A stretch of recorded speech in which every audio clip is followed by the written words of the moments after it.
Capítulo 13. No fim das contas, todo mundo ficou. Até Zóia, embora houvesse reclamado sem parar por todo o caminho até do Vastoba. Nós concordamos em nos dividir em 2 grupos. Tamar, Nádia e Edric viajariam com David, Jania e Misha. Eles buscariam um lugar para se hospedar em um dos vilarejos na ponta sudeste do vale. Jania teria que manter seu rosto oculto, mas ela não parecia se importar. Tinha enrolado seu chale em volta da cabeça e declarado: "Serei uma mulher misteriosa." Eu a lembrei de que não deveria ser intrigante demais. Mali e eu viajaríamos para Sikorzoi com Zoya, Rachel e Tullia. Como estávamos bem próximos da fronteira, sabíamos que teríamos que encarar uma presença militar mais forte, mas esperávamos poder nos misturar com os refugiados que tentavam passar por Sikorzoi antes das primeiras neves. Se não voltássemos das montanhas em 2 semanas, Tamar iria ao encontro de quaisquer forças que o Aparat pudesse enviar a Karieva. Eu não gostava da ideia de enviar ela e Nádia sozinhas, mas Mali e eu não podíamos nos dar ao luxo de dividir o grupo ainda mais.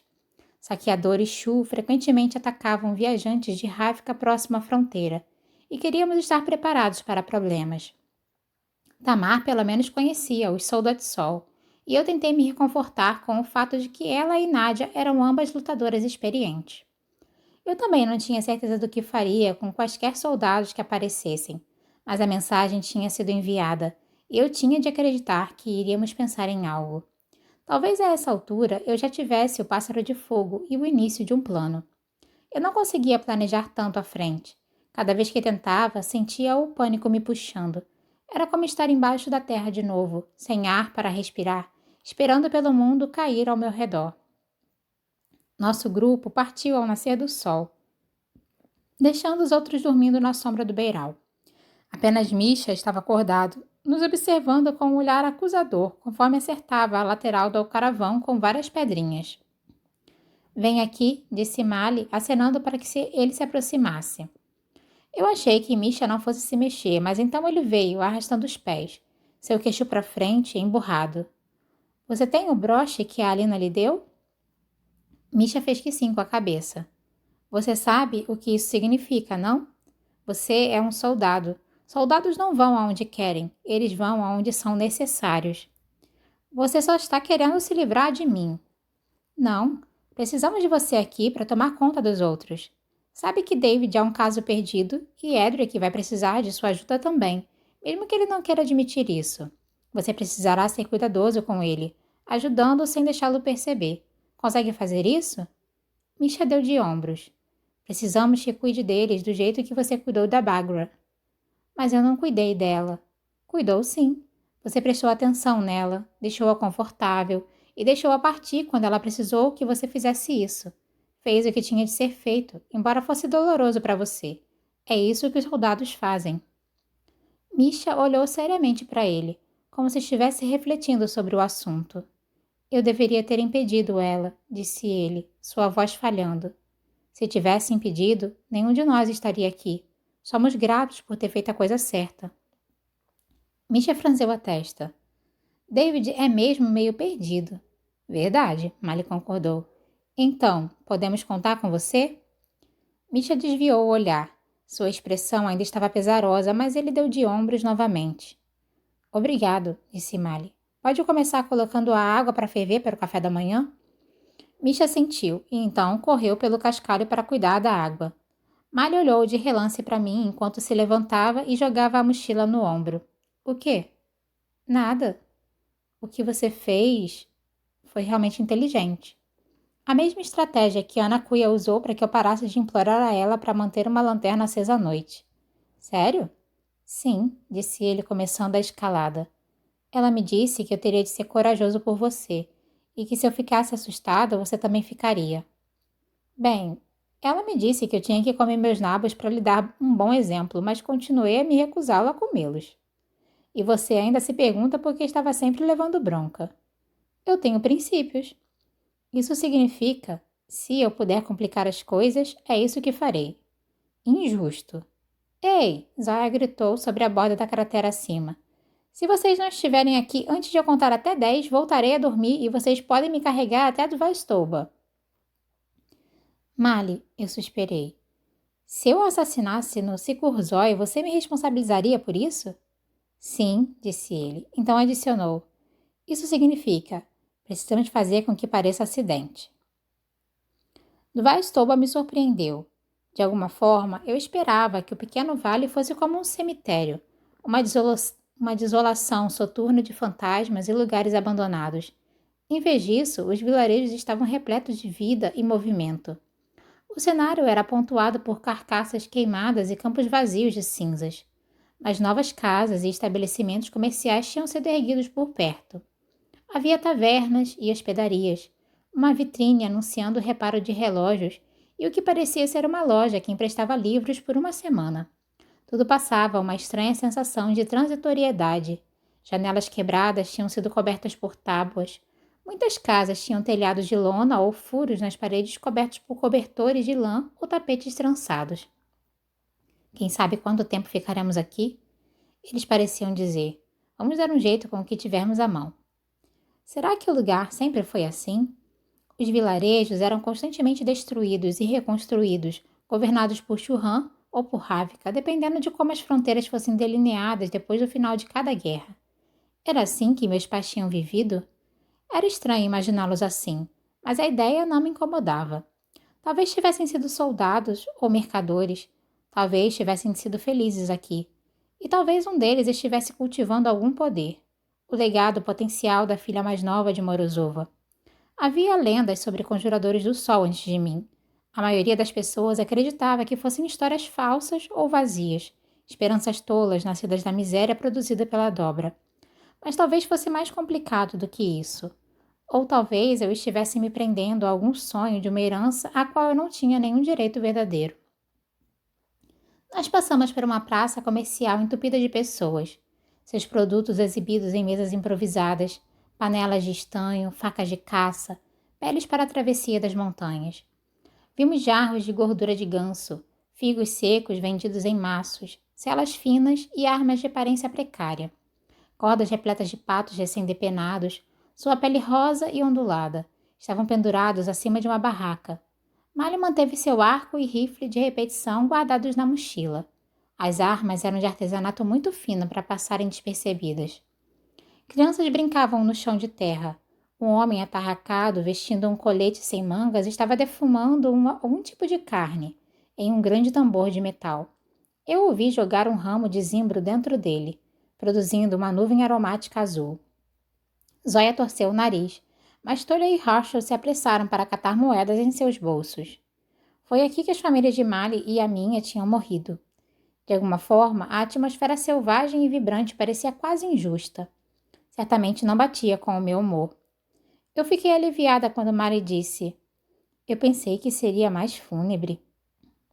Você viu como o cemitério é pequeno? Perguntei em voz baixa. Ele assentiu com a cabeça. Na maior parte de Rávica, os cemitérios eram maiores do que as cidades, mas quando os Shu tinham queimado esses vilarejos, não tinha sobrado ninguém para prantear os mortos. Embora estivéssemos bem abastecidos com os estoques do Zodíaco, Mali quis comprar um mapa feito por alguém do local. Precisávamos saber que trilhas podiam estar bloqueadas por deslizamentos ou onde as pontes podiam ter sido arrastadas pelas águas. Uma mulher com tranças brancas aparecendo embaixo de seu chapéu de lã laranja estava sentada em um banco baixo e pintado, cantarolando e batendo em um chocalho para atrair a atenção dos transeuntes. Ela não tinha armado uma mesa, e sim posto um tapete onde exibia seus produtos, cantis, alforjes, mapas e montes de anéis de oração. Diretamente no chão, havia uma mula em pé atrás dela, suas longas orelhas balançando para afastar as moscas, e de vez em quando ela esticava a mão para trás e fazia um carinho em seu nariz. A neve chegará em breve, disse ela, apertando os olhos em direção aos céus, enquanto vasculhávamos os mapas. Precisam de cobertores para a jornada? Estamos bem equipados, disse eu. Obrigada. Muitas pessoas estão viajando em direção à fronteira. Você não? Velha demais para ir agora. Chuva, gerdanos, dobra. Ela deu de ombros. Se você para e espera, os problemas passam por você.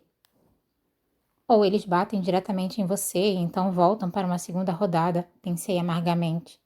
Mali levantou um dos mapas. Não estou vendo as montanhas orientais, apenas as do oeste. Melhor manter-se a oeste, disse ela. Estão tentando chegar à costa? Sim, Mali mentiu, sem pestanejar. E então prossegui para Novizem, mas... Mantenha-se a oeste. As pessoas não voltam do leste. Juê, disse Tolha. Eieuebate euian. A mulher respondeu, e juntos estudaram o mapa, conversando em Chu, enquanto esperavam pacientemente. Finalmente, Tolha passou um mapa diferente para Mali. Leste, disse ele. A mulher apontou com seu chocalho para Tolha e me perguntou: Como vocês vão alimentar essa criatura nas colinas? É melhor garantir que ele não a coloque em um espeto. Tolha franziu a testa, mas a mulher riu tanto que ela quase caiu do seu banquinho. Mari adicionou alguns anéis de oração aos mapas e pagou com suas moedas. Eu tinha um irmão que foi para Novizem, a mulher falou, ainda rindo enquanto devolvia o troco de Mali. Provavelmente está rico agora. É um bom lugar para começar uma vida nova. Zóia deu um riso de escárnio. Comparado com o quê? Não é tão ruim assim, disse Tolha. Lama e poeira. Existem cidades por lá, Tolha resmungou enquanto nós nos afastávamos. O que aquela mulher tinha para dizer sobre as montanhas do leste? Perguntei. Elas são sagradas, disse Tolha, e aparentemente mal assombradas. Ela diz que Serahu é defendida por fantasmas. Um arrepio percorreu minha espinha. O que é Serahu? Os olhos dourados de Tolha brilhavam. As cascatas de fogo. Eu só notei as ruínas quando estávamos praticamente embaixo delas. Elas eram bem discretas, duas espirais gastas e corroídas pelo tempo, flanqueando a estrada que levava para fora do vale, em direção ao sudeste. Talvez algum dia tenham sido um arco, ou um aqueduto, os dois moinhos, como se seu nome indicava, ou apenas dois pedaços pontudos de pedra. O que eu esperava? Lia Morozova ao lado da estrada em um halo dourado segurando um cartaz dizendo: Você está certa, Lena? Siga por aqui para achar o pássaro de fogo? Mas os ângulos pareciam estar corretos. Eu tinha analisado cuidadosamente a ilustração de Saint-Elia em correntes com tanta frequência que a imagem estava marcada na minha mente. A visão do Sekurzói atrás das colunas correspondia à minha memória da página. Morozova tinha ele mesmo feito o desenho? Será que era o responsável pelo mapa deixado naquela ilustração ou alguma outra pessoa tinha juntado os pedaços de sua história? Talvez eu nunca fosse saber. Esse é o lugar, disse para mim mesma. Tinha que ser. Alguma coisa familiar? Perguntei a Mali. Ele balançou sua cabeça. Acho que eu tinha esperanças de que... Ele deu de ombros. Ele não precisava dizer mais do que isso. Eu estava carregando a mesma esperança no meu coração de que uma vez que estivesse nesse vale, mais do meu passado subitamente fosse esclarecido. Mas tudo o que eu tinha eram as mesmas memórias desgastadas. Um prato de beterrabas, um par de ombros largos, o balançar de rabos de búfalo à minha frente. Nós avistamos alguns refugiados, uma mulher com um bebê em seu peito cavalgando uma carroça de pônei, enquanto seu marido andava ao lado dela. Um grupo de pessoas de nossa idade que presumi serem desertores do primeiro exército. Mas a estrada sob as ruínas não estava cheia de gente. Os lugares mais populares para se tentar entrar em Churran ficavam mais para o oeste, onde as montanhas eram menos íngremes e a viagem para a costa mais fácil. De repente, fui tomada pela beleza do Sikurzói. As únicas montanhas que eu conhecia eram os picos gelados lá do norte e os Petrazói rasgados, cinzas e ameaçadores. Mas essas montanhas eram gentis, ondulantes, seus declives suaves cobertos de grama alta, os vales entre eles cruzados por rios lentos que brilhavam azuis e então dourados no sol. Até o céu parecia acolhedor, uma pradaria de azul infinito, nuvens brancas espessas empilhadas no horizonte, os picos gelados da cordilheira do sul visível ao longe. Eu sabia que essa era uma região sem lei, uma fronteira perigosa que marcava o fim de Rávica e o início do território inimigo. Mas não era essa a sensação que ela transmitia. Havia água abundante, espaço para pastagem, Se não tivesse havido uma guerra, se as fronteiras tivessem sido desenhadas de forma diferente, esse teria sido um lugar pacífico. Não fizemos fogueira e acampamos a céu aberto naquela noite.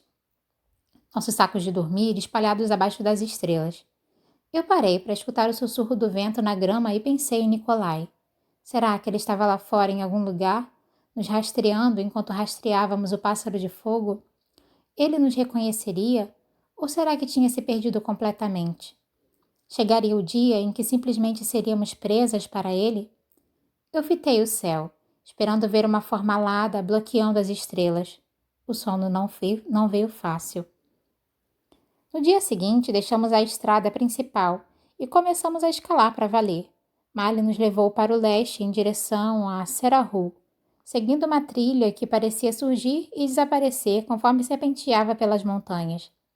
Tempestades chegaram sem aviso, erupções densas de chuva que transformaram a terra embaixo das nossas botas em lama pegajosa, e então desapareceram tão rapidamente quanto chegaram. Tolia estava preocupado com as cheias repentinas, então abandonamos totalmente a trilha e partimos em direção a áreas mais elevadas, passando o resto da tarde no dorso estreito de uma crista de pedras, de onde podíamos ver nuvens de chuva correndo uma atrás da outra sobre colinas baixas e vales, suas formas escuras refletindo breves lampejos de relâmpagos. Os dias se arrastavam, e eu estava perfeitamente ciente de que cada passo que dávamos mais para dentro do churran era um passo que teríamos de refazer para voltar a Ravka. O que encontraríamos ao retornar?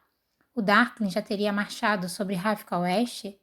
E se encontrássemos o Pássaro de Fogo e os 3 amplificadores fossem enfim combinados, eu seria forte o suficiente para enfrentá-lo? Acima de tudo, eu pensava em Morozova e me perguntava se ele tinha caminhado por essas mesmas trilhas, observado as mesmas montanhas. Será que sua necessidade de concluir a tarefa que havia começado o impulsionava do mesmo modo que o meu desespero fazia agora, forçando-me a dar um passo após o outro, cruzar outro rio, subir outro morro? Naquela noite a temperatura baixou tanto que precisamos armar barracas. Zóia parecia achar que eu era responsável por montar a nossa, mesmo que nós duas fôssemos dormir nela. Eu estava praguejando sobre uma pilha de lona quando Mali fez sinal para que eu me calasse. Tem alguém por perto, disse ele. Estávamos em um campo amplo de grama fina, esticado entre 2 colinas baixas. Eu percrustei a escuridão, incapaz de identificar alguma coisa, e levantei minhas mãos de forma interrogativa. Mali balançou sua cabeça. Como último recurso, ele sussurrou. Eu assenti. Não queria nos colocar em outra situação igual a que enfrentamos com a milícia. Mali pegou seu rifle e deu um sinal. Tolia desembanhou sua espada e entramos em formação, com as costas alinhadas, esperando. Rachel, eu sussurrei. Ouvi Rachel usando uma pederneira. Ele deu um passo para frente e abriu os braços. Uma chama incandescente surgiu com um rugido. Ela nos envolveu em um anel fulgurante, iluminando os rostos dos homens agachados no campo ao redor. Havia 5, talvez 6 deles, com olhos dourados e vestidos em pele de carneiro. Eu vi arcos sendo preparados e o reflexo da luz em pelo menos um cano de arma. Agora, falei. Zóia e Herschel moveram-se em sincronia, gesticulando com seus braços em arcos amplos, as chamas espalhando-se pela grama como algo vivo, impulsionadas pelos seus poderes combinados. Homens gritaram. O fogo se espalhou voraz. Eu ouvi um único tiro e então os ladrões se viraram e correram. Herschel e Zóia enviaram fogo atrás deles, perseguindo-os pelos campos.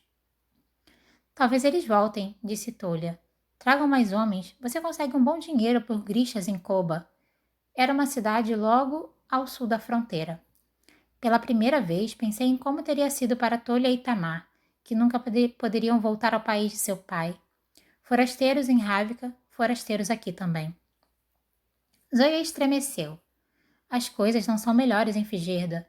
Tem caçadores de bruxas que não comem animais, não vestem sapatos de couro e nem matam uma aranha em sua casa, mas eles queimam grixas vivos na fogueira.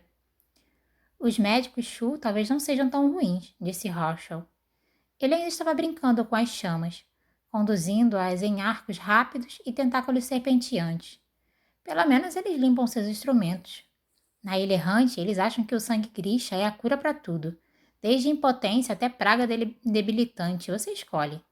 Quando o poder do meu irmão se manifestou, eles cortaram sua garganta e o penduraram de cabeça para baixo para drená-lo como um porco em um abatedouro. Pelos santos, Rachel, Zoya disse com respiração cortada. Eu queimei e destruí aquele vilarejo e todos os seus habitantes. Então entrei no barco e nunca olhei para trás. Eu pensei no sonho que o Darkling tinha tido uma vez, que poderíamos ser ravicanos e não apenas grixas. Ele tinha tentado criar um lugar seguro para pessoas como nós, talvez o único no mundo. Eu entendo o desejo de permanecer livre. Era por isso que Rachel continuava a lutar, por isso havia escolhido ficar. Ele devia ter compartilhado do sonho do Darkling em algum momento. Será que tinha passado a responsabilidade desse sonho para mim? Manteremos uma vigília essa noite, disse Mali, e seguiremos mais para o leste amanhã. Ao leste, para Serahou, onde os fantasmas montavam guarda, mas já estávamos viajando com nossas próprias assombrações. Não havia nenhum sinal dos ladrões na manhã seguinte, apenas um campo queimado em padrões bizarros. Mali nos levou mais para dentro das montanhas. No início da nossa jornada, tínhamos visto os caracóis de fumaça de algum fogo aceso para cozinhar ou o formato de uma cabana na encosta. Agora, estávamos sozinhos. Nossa única companhia, os lagartos que observávamos pegando sol nas pedras. E, de vez em quando, um rebanho de alces pastando em uma pradaria distante. Se havia algum sinal do pássaro de fogo, ele era invisível para mim, mas eu reconheci o silêncio de Mali, sua concentração profunda. Eu tinha visto a mesma coisa em Tisbia, quando estávamos caçando o cervo e mais uma vez nas águas da Rota dos Ossos. De acordo com Tolha, o Serahou era assinalado de forma diferente em cada mapa, e não tínhamos como saber se era lá que acharíamos o pássaro de fogo. Mas isso tinha dado a Mali uma direção, e agora ele se movia daquele modo constante e tranquilizador, como se tudo no mundo selvagem já fosse familiar para ele, como se já soubesse todos os seus segredos. Para os outros, tornou-se quase como um jogo tentar adivinhar para onde ele nos levaria. O que você está vendo? Rachel perguntou frustrado quando Miley nos tirou de uma trilha fácil. Miley deu de ombros. É mais o que eu não estou vendo. Ele apontou para um bando de gansos indo para o sul em uma cunha fechada. É o modo como os pássaros se movem, o modo como os animais se escondem nos arbustos. Rachel coçou um gato atrás do ouvido e sussurrou forte. E as pessoas acham que eu é que sou maluco. Os dias passavam e eu sentia minha paciência se esvaindo. Enquanto andávamos, tínhamos tempo demais sem nada para fazer, além de pensar. E não havia lugar seguro para onde minha mente pudesse fugir. O passado era repleto de horrores, e o futuro me deixava com aquele pânico crescente de tirar o fôlego. O poder dentro de mim, um dia, tinha parecido tão miraculoso, mas a cada confronto com o Darkling, as limitações das minhas capacidades ficavam mais claras. Não há luta alguma para travar. Apesar das mortes que presenciei e do desespero que senti, eu não estava mais próxima de entender ou utilizar o Merzost. Eu me peguei ressentindo-me da calma de Mali, da certeza que parecia carregar em seus passos. Você acha que ele está aqui em algum lugar? Eu perguntei. Uma tarde, quando nos abrigamos em um conjunto denso de pinheiros para esperar uma tempestade passar. É difícil dizer. Nesse exato instante, eu poderia estar rastreando um grande falcão. Estou me orientando mais pelo instinto do que qualquer outra coisa, e isso sempre me deixa nervoso. Você não parece nervoso. Você parece estar completamente à vontade. Eu conseguia sentir a irritação em minha voz. Mal olhou de relance para mim. Ajuda o fato de que ninguém está ameaçando abrir você com uma lâmina. Eu não disse nada. A lembrança da faca do Darkling era quase reconfortante. Um medo simples, concreto, gerenciável. Ele apertou os olhos em direção à chuva. E tem outra coisa. Algo que o Darkling disse na capela. Ele achou que precisava de mim para encontrar o pássaro de fogo. Por mais que eu odeie admitir, é por isso que sei que posso fazer isso agora. Porque ele tinha tanta certeza. Eu entendia. A fé do Darkling em mim tinha sido inebriante. Eu queria aquela certeza. Saber que tudo seria resolvido, que alguém estava no controle. Sergei tinha corrido para o Darkling buscando aquela segurança. Eu só quero me sentir seguro de novo. Quando chegar a hora, Mali perguntou, você poderá derrubar o pássaro de fogo? Sim, eu estava farta de hesitação. Não era só o fato de termos esgotado as alternativas, ou que tanto dependesse do poder do pássaro de fogo. Eu tinha simplesmente me tornado impiedosa ou egoísta o suficiente para extinguir a vida de outra criatura. Mas eu sentia falta da garota que tinha mostrado piedade ao cervo, que tinha sido forte o suficiente para recusar a atração do poder, que tinha acreditado em algo mais. Outra vítima dessa guerra. Ainda não parece real para mim, disse eu. E mesmo se for, talvez não seja suficiente. O Darkling tem um exército, ele tem aliados. Nós temos um bando de desajustados, alguns fanáticos tatuados, mesmo com o poder dos amplificadores, não parecia uma batalha justa. Obrigada, disse Zoya com amargura. Ela tem razão, disse Rachel encostado em uma árvore. Ele trazia um gata montado em seu ombro, fazendo pequenas chamas dançarem pelo ar. Eu não estou realmente disposto a muito. Eu não quis dizer isso, protestei.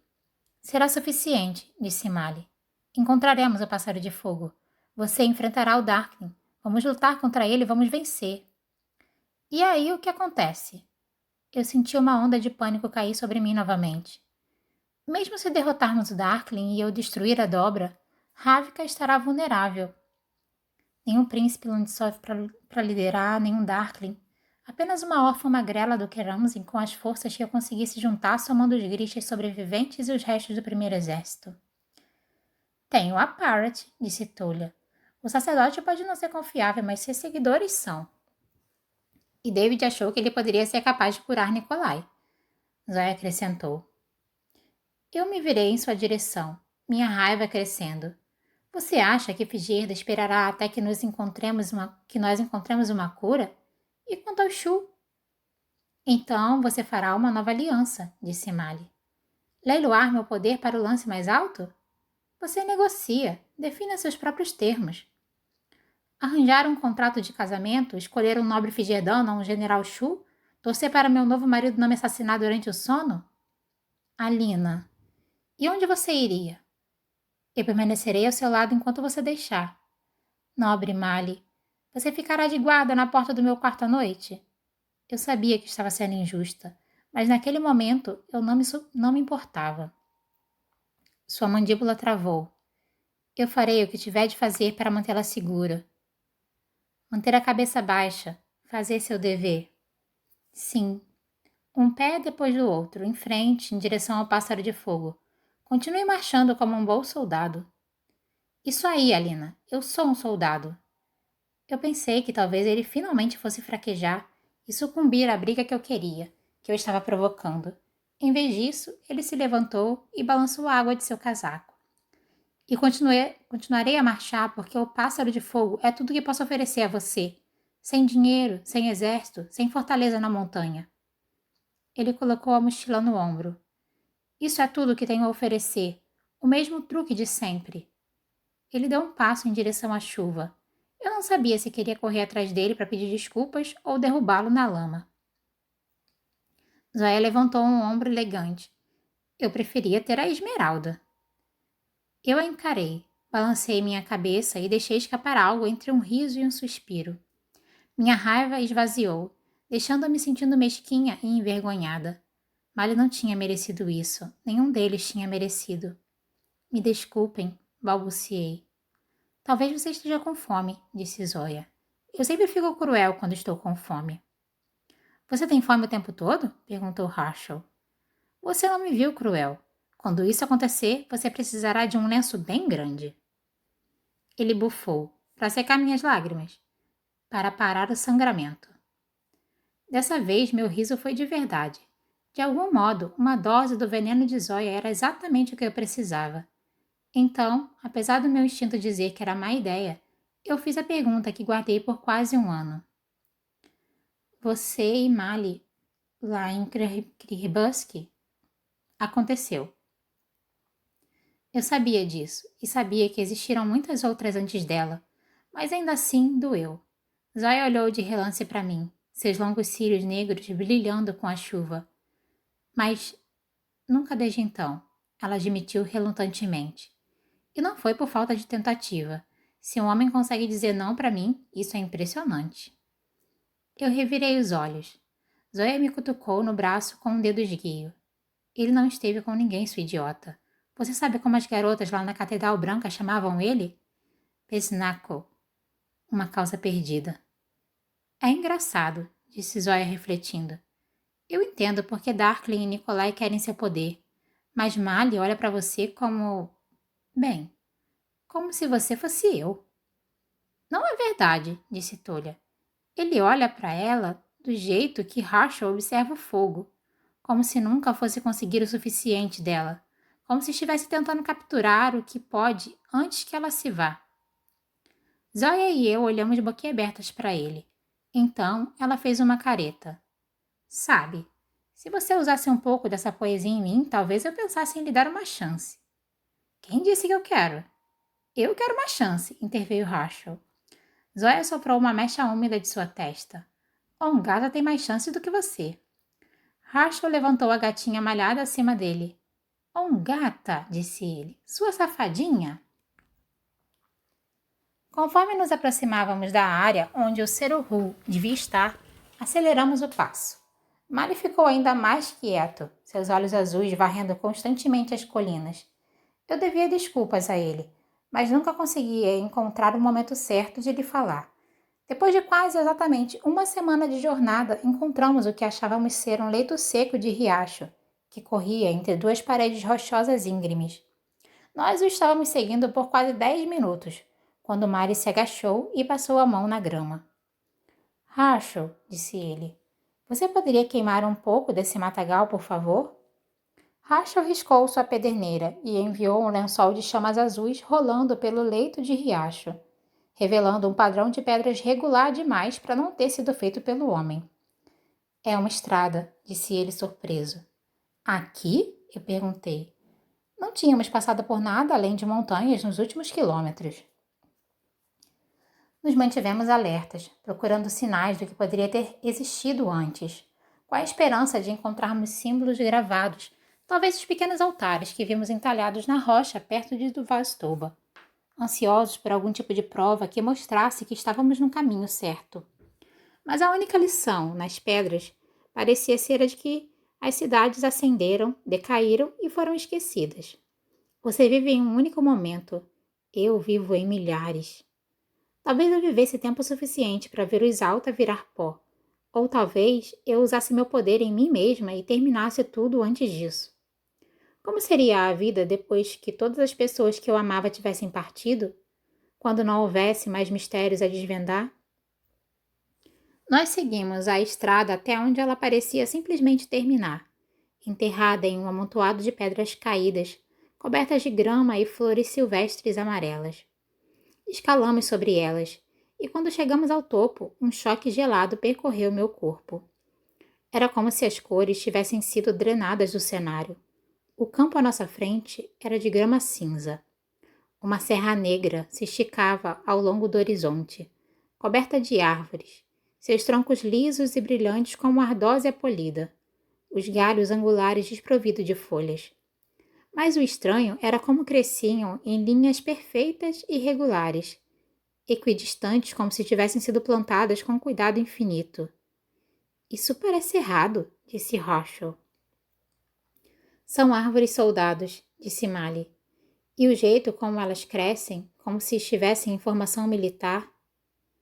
Esse não é o único motivo, disse Tolha. Esse é o Bosque das Cinzas, o portal para Serahu. Mali pegou o seu mapa para estudá-lo. Eu não estou vendo isso aqui. É uma história. Aconteceu um massacre aqui. Uma batalha? Eu perguntei. Não. Um batalhão Shu foi conduzido até aqui por seus inimigos. Eles eram prisioneiros de guerra. Que inimigos? Perguntou Rachel. Tolha deu de ombros. Ravicanos, Figerdanos, talvez outros Shu. Isso faz muito tempo. O que aconteceu com eles? Eles estavam morrendo de fome e quando não conseguiram mais aguentar, lutaram entre si. Dizem que o último sobrevivente plantou uma árvore para cada um dos seus companheiros caídos, e agora eles esperam por viajantes que passem próximos demais de seus galhos para que possam saciar sua fome voraz. Adorável, resmungou Zóia. Lembre-me de nunca lhe pedir para contar uma história de Niná. É apenas uma lenda, disse Mali. Eu já vi essas árvores perto de Balakirev. Crescendo desse jeito? Rasha perguntou. Não exatamente. Eu espiei as sombras no bosque. As árvores de fato pareciam como um regimento marchando em nossa direção. Eu tinha ouvido histórias similares sobre as florestas perto de Duva, dizendo que, nos invernos longos, as árvores agarrariam garotas para comer. Superstição, eu disse a mim mesma, mas não queria dar outro passo em direção àquela colina. Veja, disse Herschel. Eu segui o seu olhar. Ali, no meio das sombras profundas das árvores, alguma coisa branca estava se movendo. Uma forma flutuante que subia e descia, deslizando pelos galhos. Ali tem outra, falei arfando, apontando para onde um turbilhão de branco reluziu e então desapareceu. Não pode ser, disse Mali. Outra forma apareceu entre as árvores, então mais uma. Eu não estou gostando disso, disse Herschel. Eu realmente não estou gostando disso. Oh, pelos santos, zombou Zóia. Vocês realmente são camponeses. Ela levantou as mãos e uma lufada maciça de vento rasgou o caminho até a montanha. As formas brancas aparentemente recuaram.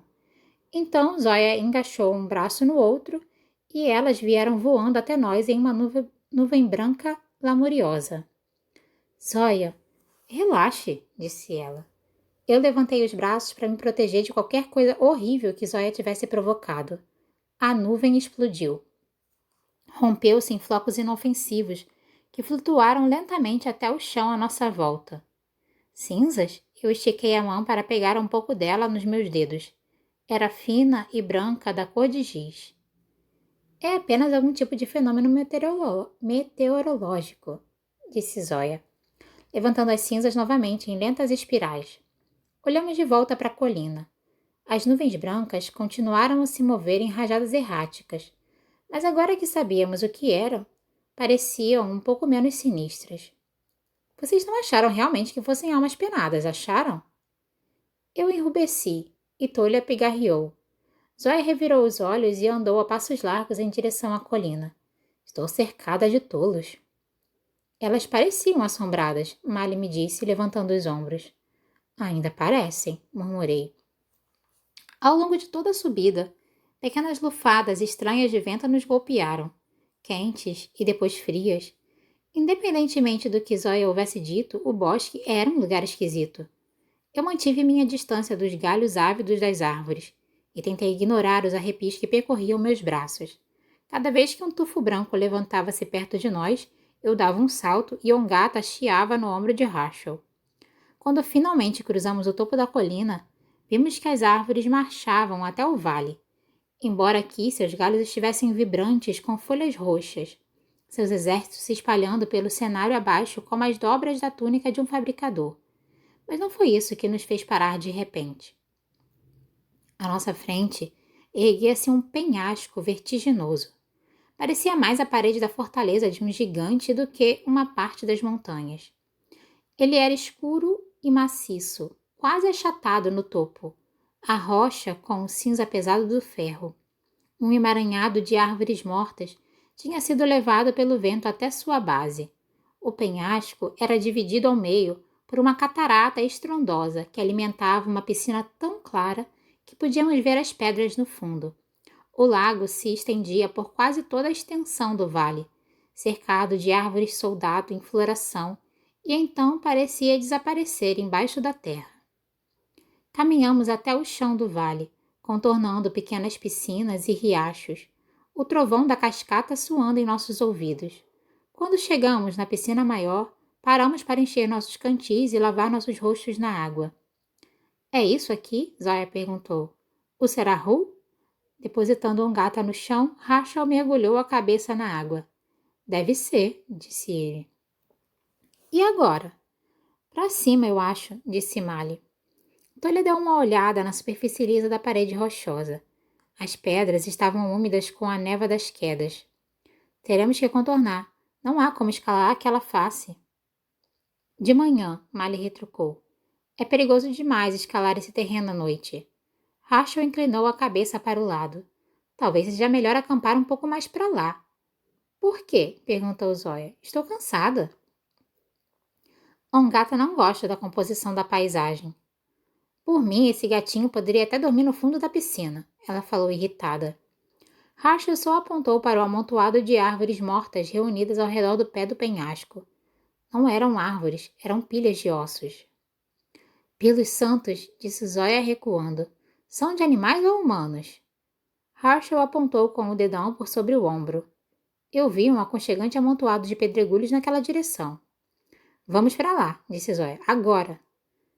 Nós saímos apressadamente da área da cascata, trilhando nosso caminho por entre as árvores soldado e subindo as paredes do vale. Talvez as cinzas sejam vulcânicas, disse eu esperançosa. Minha imaginação estava correndo solta, e de repente tive certeza de que havia restos antigos de homens carbonizados no meu cabelo. Talvez seja isso, disse Rochel. Pode haver atividade vulcânica próxima daqui. Talvez por isso elas sejam chamadas de cascatas de fogo. Não, disse Tolha. É por isso. Eu olhei por sobre meu ombro em direção ao vale, lá embaixo. Na luz do sol poente, as cascatas tinham adquirido um tom de ouro derretido. Deve ter sido um truque da névoa ou do ângulo, mas era como se a própria água houvesse pegado fogo. O sol baixou ainda mais, incendiando cada piscina, transformando o vale em uma forja. Incrível, disse Rachel suspirando. Marley e eu trocamos olhares. Já estaríamos no lucro se ele não tentasse se jogar lá dentro. Zoya jogou sua mochila no chão e se esparramou em cima dela. Podem ficar com seu maldito cenário. Tudo que eu quero é uma cama quente e um copo de vinho. Tolha franziu a testa. Esse é um lugar sagrado. Ótimo, ela replicou acidamente. Veja se suas preces produzem um par de meias secas para mim.